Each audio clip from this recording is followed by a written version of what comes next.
Welcome to the Backroads Bill podcast. I'm Ben, and today on this episode, Bill and myself are very honored to be talking to Dr. James Raffan, who comes on. He's a distinguished author.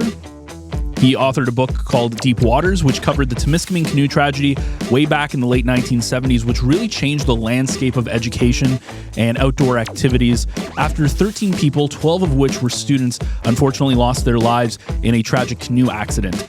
We also talked to James about some of his other novels that he wrote and some of the adventures he's been on, including a very interesting trip that he took around the northern pole of the world.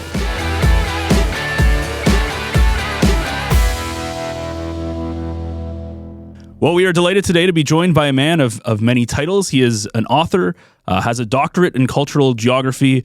He's a speaker, an avid explorer, and in 2020 was named by Canadian Geographic as one of Canada's most influential explorers of all time. Welcome to the podcast, Dr. James Raffan. Morning.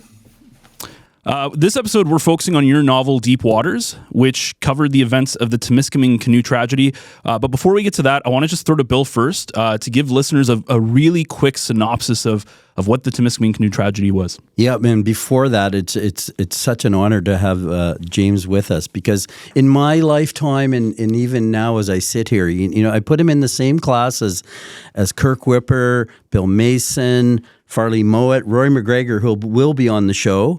And even to this day, we're at Joni and Gary McGuffin and Adam Schultz today as Canada's great explorers and writers of outdoor lore.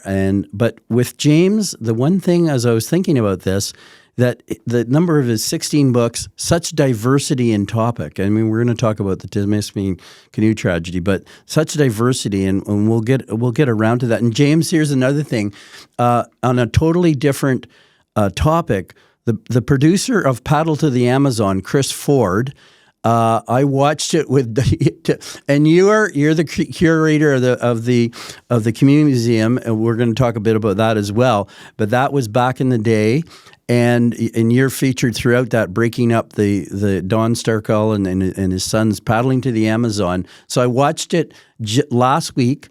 And I thought, oh, well, James is eventually going to be on the podcast, so I had to mention that because that's just one of the stops along the way. And this canoe, and James has been on many expeditions and treks, including circling the midnight sun, and that's kind of like a Don Starkell kind of thing. But I'll ask him about that because that's kind of an interesting canoe trek in itself. But James is here, and you've outlined that. Well, we'll segue to the Timiskaming canoe tragedy, because that's important to not just northeastern Ontario where we're sitting, and it's not that far away from where that occurred on June 13th, 1978, where 12 boys and one young adult leader perished on Lake Timiskaming for a bunch of reasons, and that's covered in the book. And I think, and it set back outdoor education, and also at the same time opened the door for a whole discussion and practices on risk management. And I guess, when I look at now, I think it's this spring, this June 13th, it's going to be 46 years. So we're looking at almost 50 years gone by. And a lot of those, when you would have started probably your research in the 1990s, because the first edition is 2002. And as I said before the podcast, and for listeners, I'm holding in my right hand, one of the first editions and signed by James. But it's been really important in my lifetime as a teacher of outdoor education. But going back, why did you become, and at the time you were at Queen's University, what got you interested in the Timiskaming canoe tragedy? Well, Bill, it's I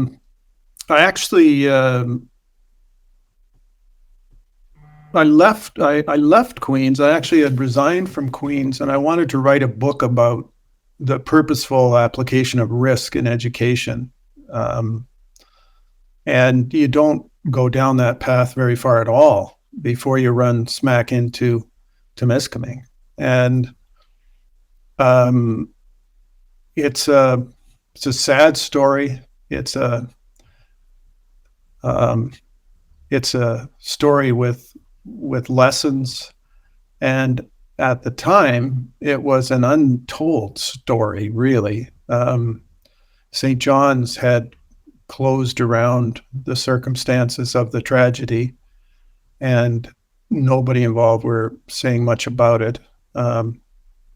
was a guy in Winnipeg who worked for CBC who had done a documentary called The New Boys on the Winnipeg school. But I don't know. I just kind of went down that proverbial rabbit hole, and it had an allure, and it's an allure, not so much an allure. It attracted me, but it continues to do that. From my perspective, but from my students, they always say, and they explain, because it's an assignment, they have to explain why it means so much to them. And I mean, the easy comment is that they say, "Oh, I'm glad I read that." But in your writing, of course, that emotional intelligence is there, and I think that reaches out to anyone that, whether they just want to know about the story or they are involved in outdoor education. So I think that's really important. And the other question.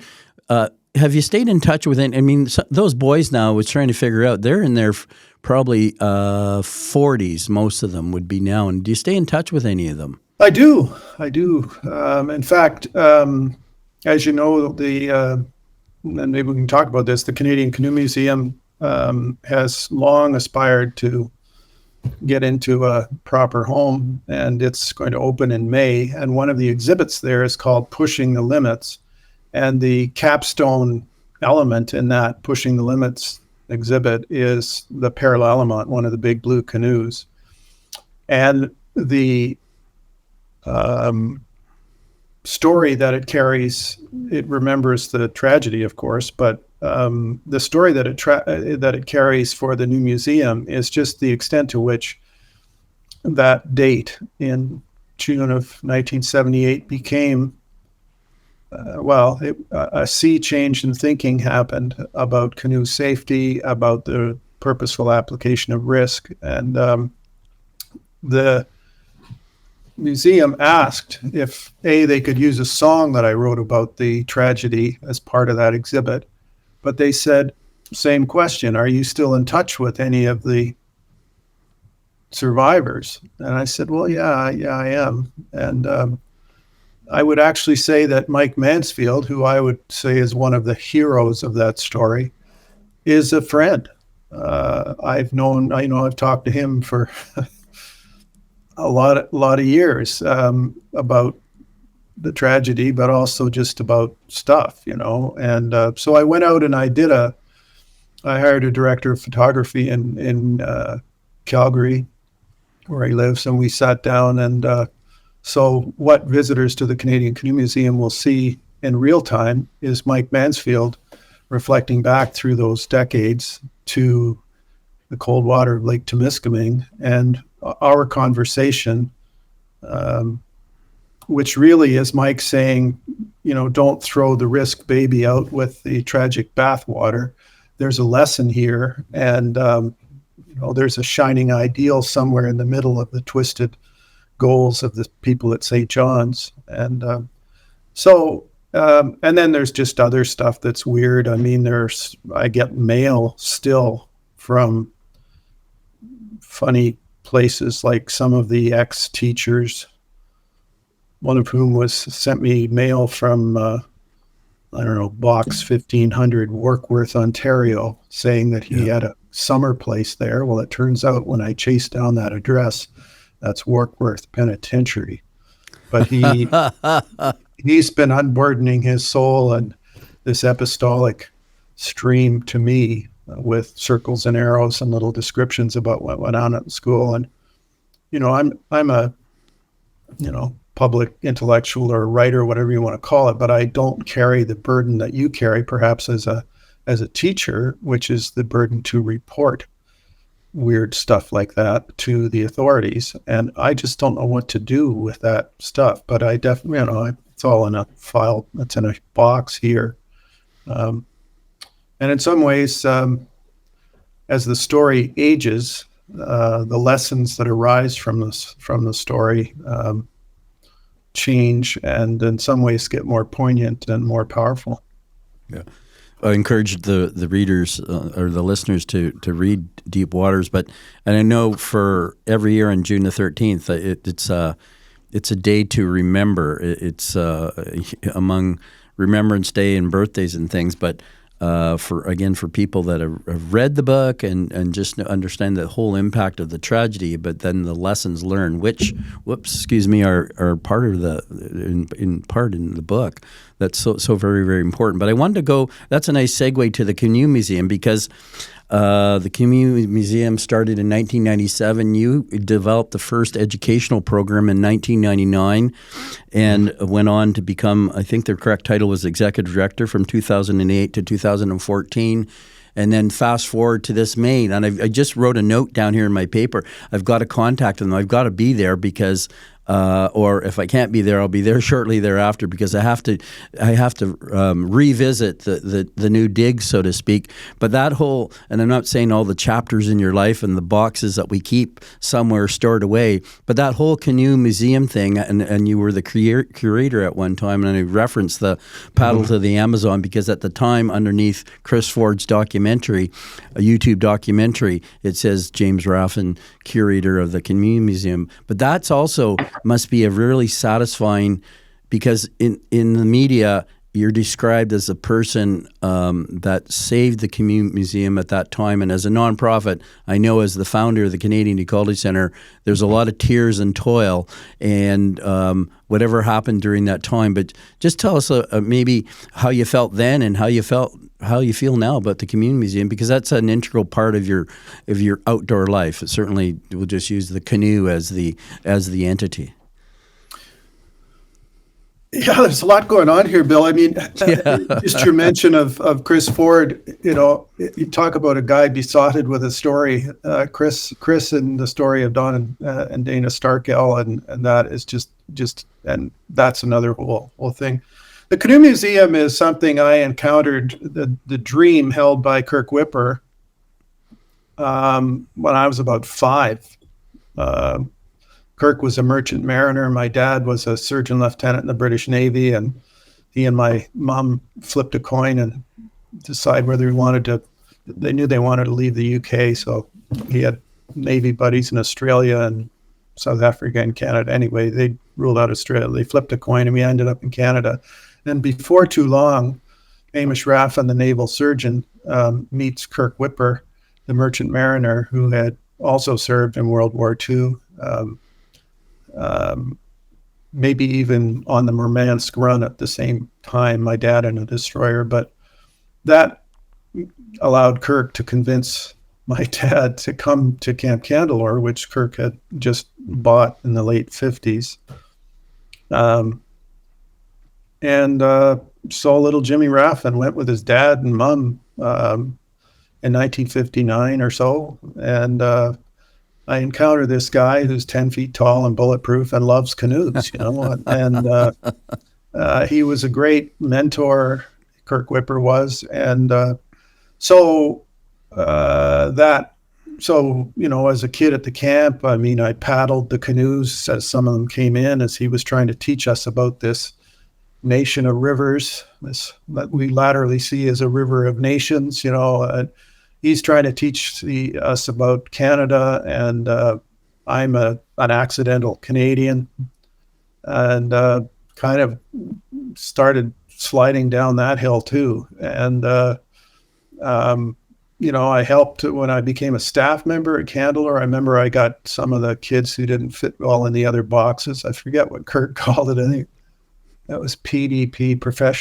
Personal Development Program. Anyway, it's kids who didn't respond Square well. pigs, yeah. Yeah, not well. And I thought this was brilliant on Kirk's part. He got me as the staff member to use the backs and the labor of misfit toy campers to build the museum. And I remember, anyway, so on it goes. But when it came time for me when they invited me to, I was always interested, but when it came time to sort of think seriously about what a Canadian Canoe Museum might be, that got my attention. And right around 1999, when I left Queen's and started into writing this book about risk and education, I had done some work designing their education program as a volunteer, but they came along not too much later and said, would you come and climb the mast and look forward and see where this organization could go? And so it's with a tremendous amount of gratitude to all of the people who've been involved. And, there is no savior of a project, as you well know. I mean, it's a collective effort. It's an ensemble performance with pivotal contributions by a whole bunch of people. But when this new facility opens, obviously that's the realization of a long-held dream. But I think even more significantly, Bill, is I think what's been happening at the Canadian Canoe Museum, and it's not anything to crow about, but I'm quietly proud of the fact that, 15 or more years ago, when we really started focusing on what a new museum might look like, we started thinking about asking ourselves, well, what is a museum? And it really is not the Victorian notion of little glass cases with curators with white gloves who are, university educated.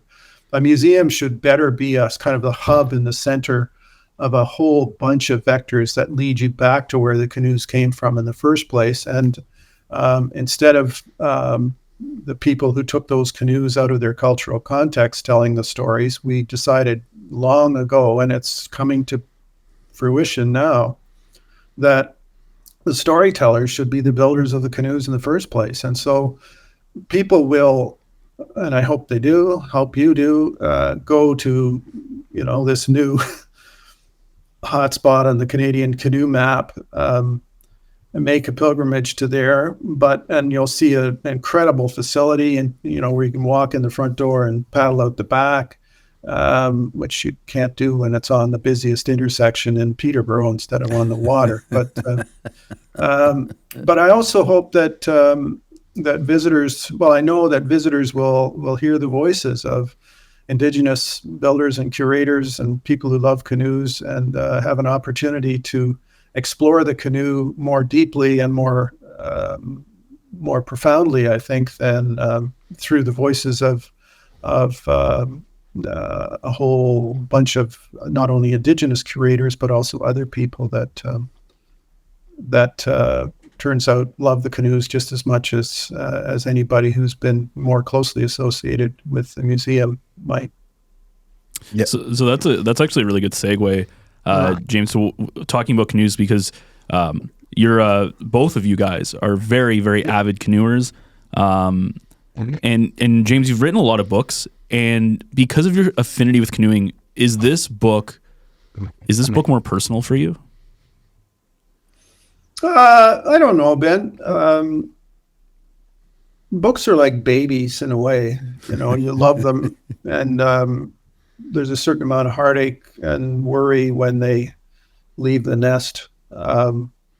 So, I've been working for the last 3 years on telling the life story of, a totally unsung Canadian called Craig McDonald, and who created the historical map of Timiskaming. And that's a deeply personal project too, because another person I met in 1959 or 1960 when my family went to Candelore was Craig McDonald. So is it more personal? Yeah, in a way. I'm not interested in drawing readers into my sort of angst and hand-wringing about the things that I read and experience, but I will say that in the process of writing Deep Waters, it was my dad who remembered. I was actually working that summer, that spring, at Boyne River Natural Science School, the Toronto Natural Science School. And my dad remembers me coming home soon after June 13th, 1978, and how angry I was that somehow by association, I too was using canoes at this outdoor school to develop human capacity. And I felt indicted by association, he told me. And I was really quite angry about that. And so to the extent that people, colleagues, people who are kindred in so many ways, could perpetrate something so heinous makes this story, it's not the same as writing a biography of Bill Mason or George Simpson.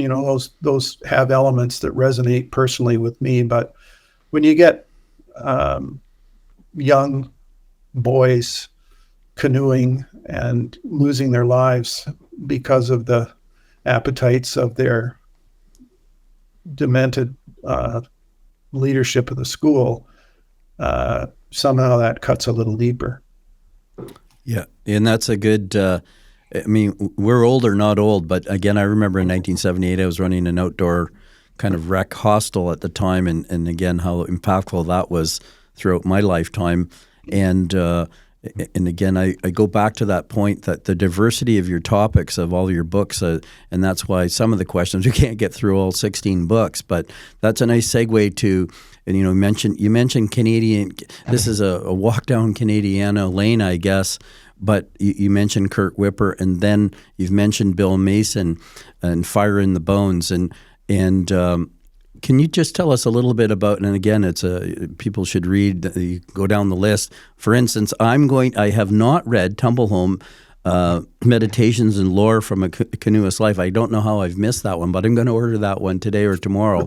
And if I do come down and meet you at the Canoe Museum, I'm going to get that one signed for sure. But about that relationship, because you did say that Bill Mason was a mentor and a friend, but how did all that start out about just about commemorating his life and his contributions to canoeing in general, but wilderness appreciation? Well, it's, serendipity lives large in all our lives, you guys. And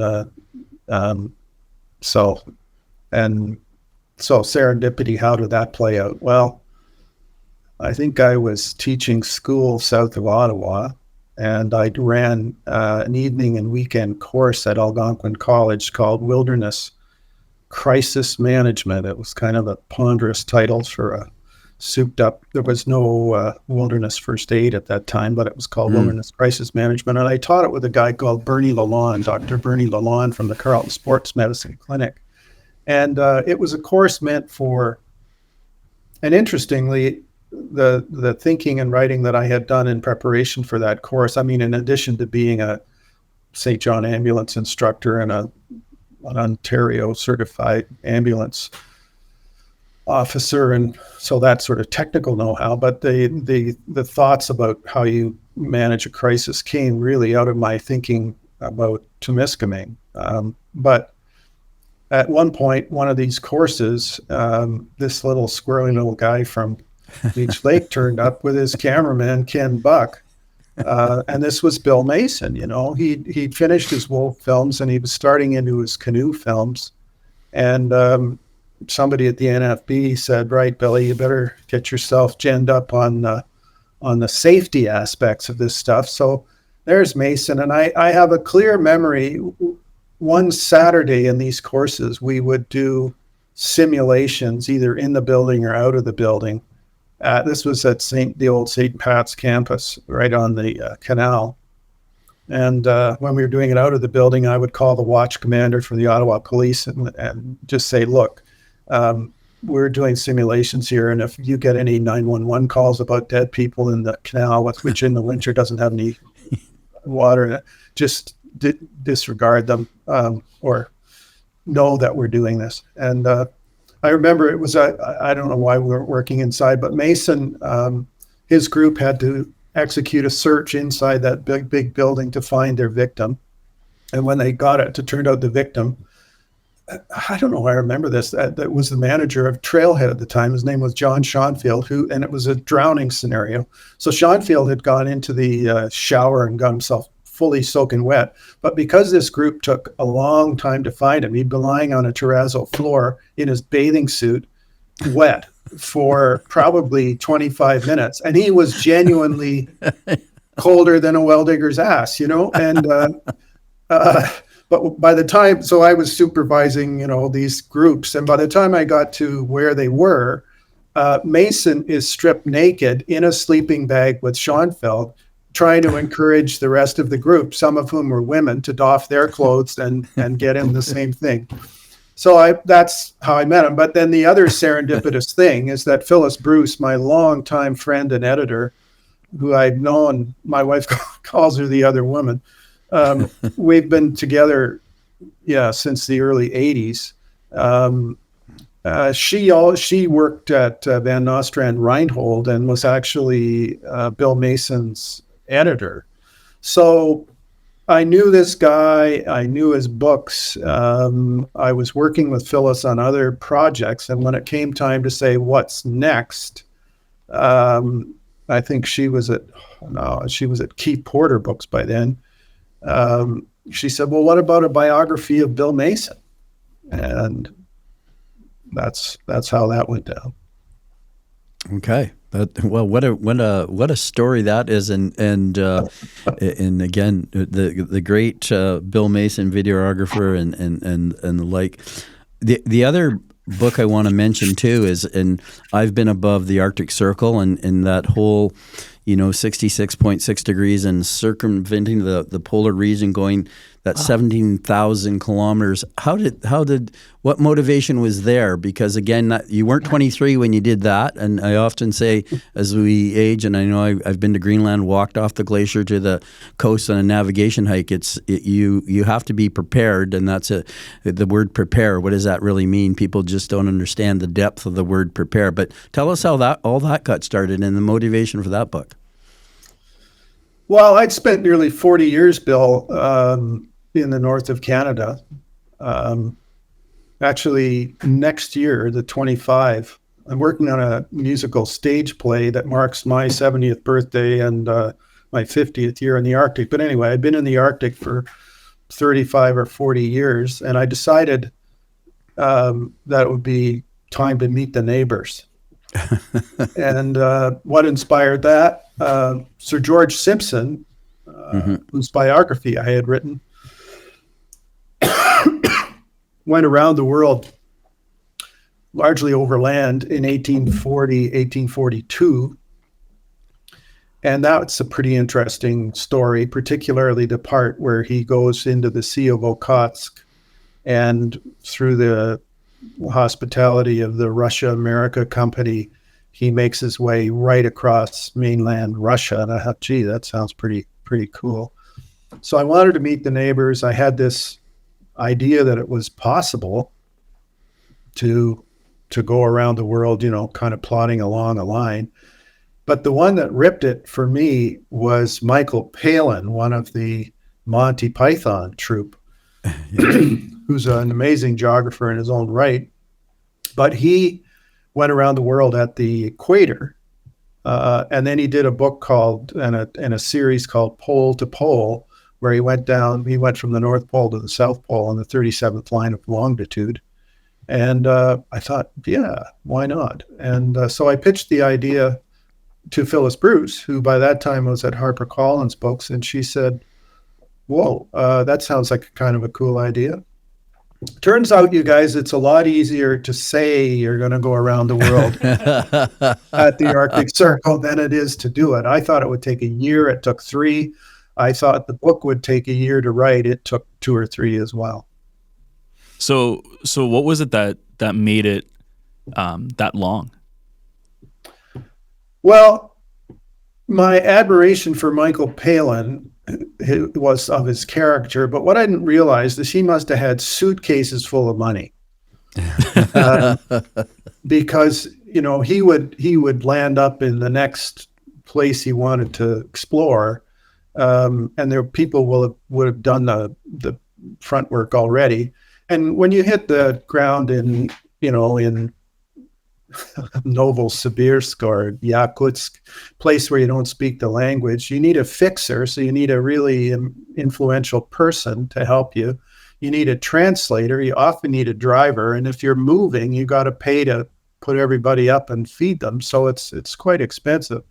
I had a very generous advance from HarperCollins. It took me maybe half the way around. But I basically ran out of money, and I had to start coming home to make some more money to figure out and make my way along. And so it was kind of a on again, off again. uh, process limited by the availability of hard gold cash. Well, that sounds a little bit like Ernest Shackleton. He had to do the same to get back to the South Pole. So it does take money to do all these things. That's for sure. Well, I was going to ask kind of both of you guys more. This is more of a Bill. This is more to you, Bill. Yeah. Because you're a little bit more like you do the trips and stuff. Mm-hmm. But how did the canoe tragedy at the time affect the education, like being able to take people out on these trips? And yeah, I'll start off with that. I'll just start with that question. Then well, James will comment on that. But for me, I've recreated that trip in Voyageur canoes, and just to see, and then all the variables start to really make sense when you go there. And there's so many of them in the book, and what people have studied this since then about the James has mentioned that in the canoe that they had 4 canoes, and they had not tested them. They were loaded improperly, et cetera, et cetera. There was a wind that day. I remember Scott Sorensen from Kippawalla Lodge telling me, Bill, that was a late spring. The water was colder because, again, they did not drown. They died of hypothermia. And people sometimes think, oh, they drowned. No, they were found with their horse collar, life jackets on, et cetera, et cetera. And anyway, the wind was not a northwest wind. They didn't go into it. The wind came from the southwest. And again, on and on it goes. But what happened is that all of a sudden, outdoor trips, even to this day, and we continue to be such a litigious society that it's harder to plan for safety sometimes. But over the years, the Timiskaming canoe tragedy, along with some other events, has really. But now it's interesting. There's a mandate like risky play. Risky play is all about managing risk, and there are boundaries and things like that. But James, there's the question there about after the book is gone, and as you said, it's one of those babies, and you don't know how it's going to be received. But what are kind of the things that you still hear to this day about the Timiskaming canoe tragedy and its impact? Well, in association with doing this exhibit at the museum, I mean, I canvassed a whole bunch of, I didn't canvass you, Bill, but a lot of outdoor educators to say, how's your life different as Timiskaming? And so you go into any training manual, any syllabus for a course on canoe tripping, leadership, that kind of thing. Timiskaming is there in spades. There is always talk of cold water. There's talk of leadership. There's talk of center of balance in canoes and buoyancy and all that sort of stuff. So the tragedy lives on. I mean, there is good that has come from the bad. In the immediate aftermath, my concern was that, almost the exact same tragedy happened 30-some years before Timiskaming on Balsam Lake. Big canoe, a lot of deaths from, well, they called it drowning, but it was probably hypothermia as well. My concern was that people, instead of trying to learn from the tragedy, would take the shining ideal of putting kids in a canoe and somehow set that aside because they said, well, canoes are dangerous. Canoes aren't dangerous. Canoes take people to the edge of what they know, and if they're used properly, they can be an incredibly powerful device of communication, transportation, and transformation, I would suppose, in young kids. So my effort was to make it well known. So, getting back to this wilderness crisis management course that I did where I met Bill Mason, the purpose of that was actually to unpack the idea of risk and how you should think about it. And I used I made a little sort of publication called Wilderness Crisis Management that used a metaphor of a slot machine, and when you pull the handle on a one-armed bandit, the wheels start spinning. And one of the profound lessons of Timiskaming is that one bad decision doesn't often result in damage to property or people. Instead, tragedies arise when a whole bunch of things stack up. So if a lemon is a bad thing, a bad decision, so you get one lemon or two lemons, and the other one comes up a cherry. Well, that's a close call, and you learn from that. But that way of thinking about risk, I think, is a direct result of Timiskaming. But I think there are still, I think the lawyers are still winning. Yeah. Although I haven't functioned as a kind of a line staffer in outdoor education for a long time, I serve often, either in the context of a writer in residence or an explorer in residence, or as just a staffer with organizations like Round Square or Students on Ice in some of those places. So I'm still involved in that. And I know that it's important to teach leaders about risk, but also you need to teach leaders to embrace risk, and you need to understand that probably the biggest risk that our education system has at the moment is taking no risks at all, because lawyers tell us that those things can be excised from kids' lives. And I mean, this is a bit of a soapbox for me, but in fact, I just wrote a whole piece for a new online outdoor education textbook, edited by Simon Priest, all about this. But as I said at the very beginning, out of that tragedy has come a lot of good. And one of the goods, I think, is that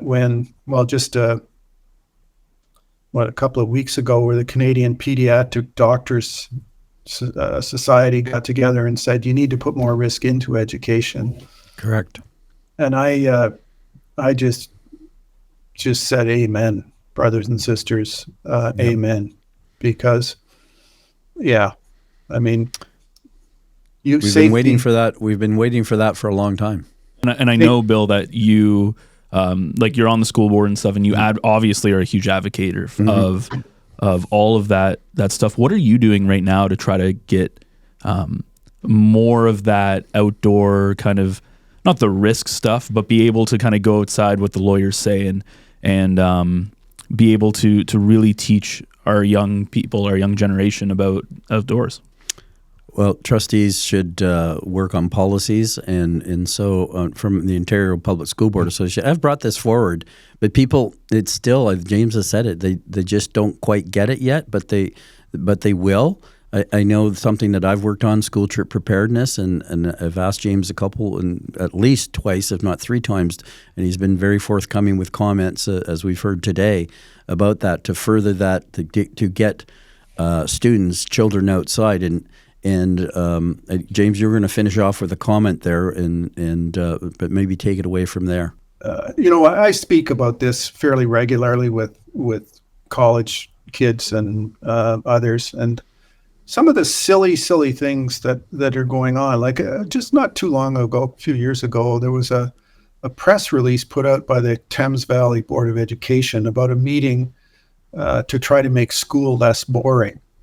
And I thought, oh, mackerel, take risk out of school, no wonder.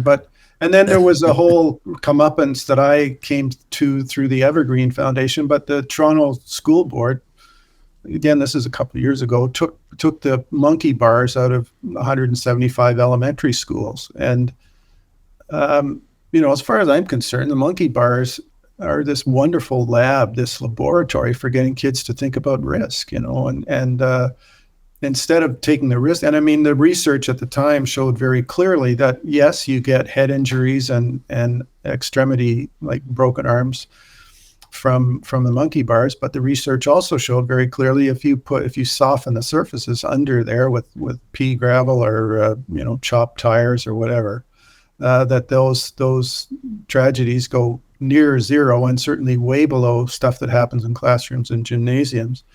But that whole initiative was predicated on a rather narrow view of, like, risk for a lawyer is a bad thing, or a consequence, a possible negative consequence. And people who think about risk, like William Leiss, who's an environmental risk thinker at Queen's University. I mean, he's a guy who says look, any gambler knows that when you roll the dice, there's the possibility of loss, but also the possibility of gain. And your job as a gambler is to know that. And yeah, so that's what I've been blathering on about.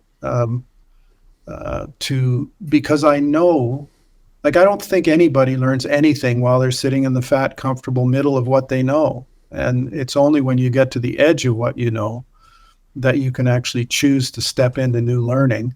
And so that is the prime motivation for me for being an advocate for risk, uncertainty in all its forms.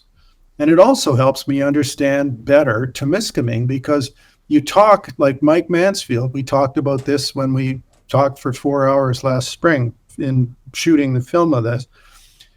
So Mansfield was one of the St. John's boys who were showing all kinds of edges, darkness, being away from home. They weren't away from their cell phones, but that's a problem, disconnection for kids now. All these wonderful edges and different food and worries about bugs and weather and all that stuff. So those are edges that kids chafe against on canoe trips and somehow see their way through.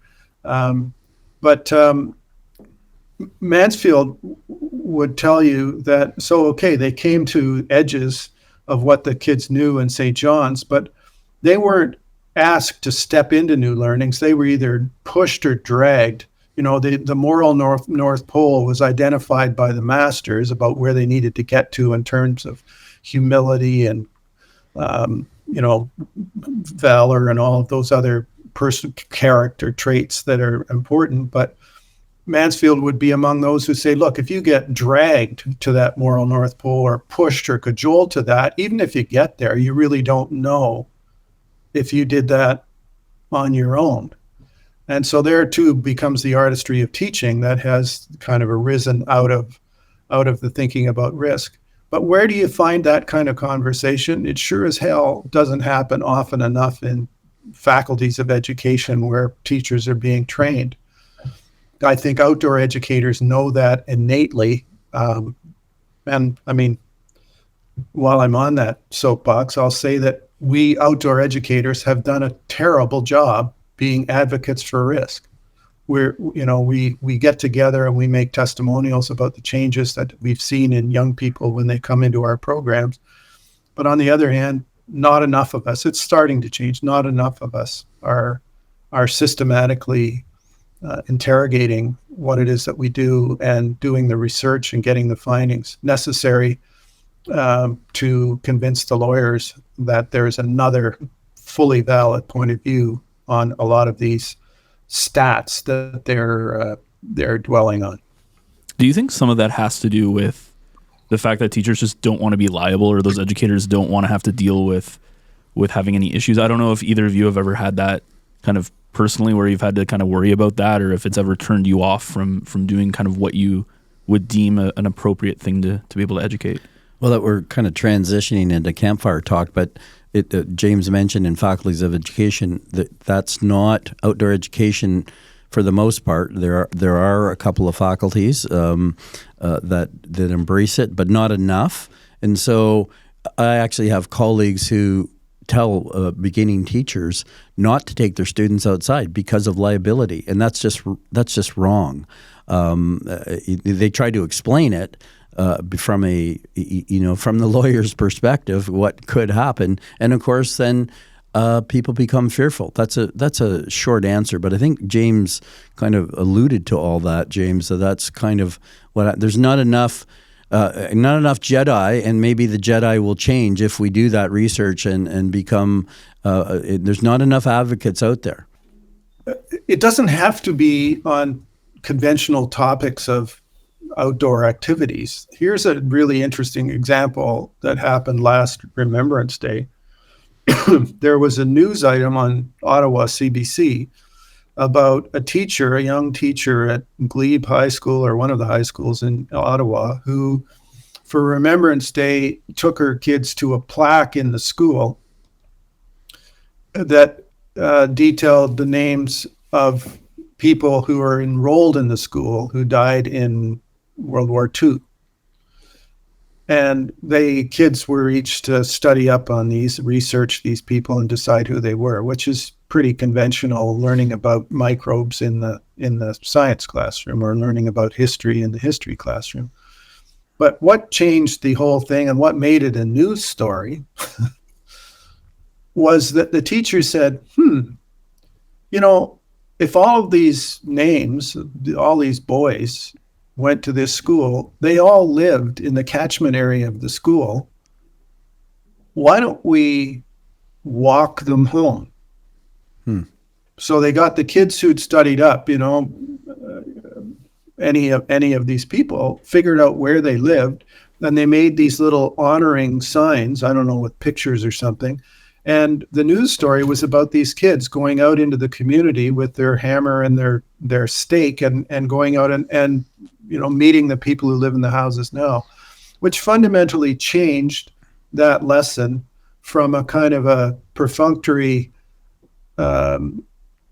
cruise through some history and into a really indelible experience with experiential education and with good, just plain ordinary good teaching. And so, we live in a world that is populated with non-human entities, so-called natural world, and to think that we could give our children a complete education without situating their learning in that natural world, I think is an incomplete view of education, or possibly just straight up heresy.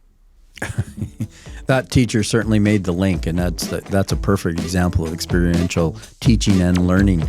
James, it's been a real pleasure, and I thank you for this, because it's a real highlight to have James on. For Absolutely, sure. Yeah. Yes. Thank you so much for coming on. Well, I appreciate chatting with you, and good luck with this. And I actually went into the Ecology Center one time, Bill, and it was locked up tighter than a frog's arse at 50 fathoms. So I'll have to try that again next time I'm passing Mattawa way. A big thank you, as always, to Dr. James Raffan for joining myself and Bill. It was super interesting to get to hear him talk about his adventures. And if you want to learn more about James, you can actually head over to his website, jamesraffan.ca, which is spelled out JAMESRAFFAN.ca. You can book him as a speaker if you'd like him at an event. You can see the other books he's written.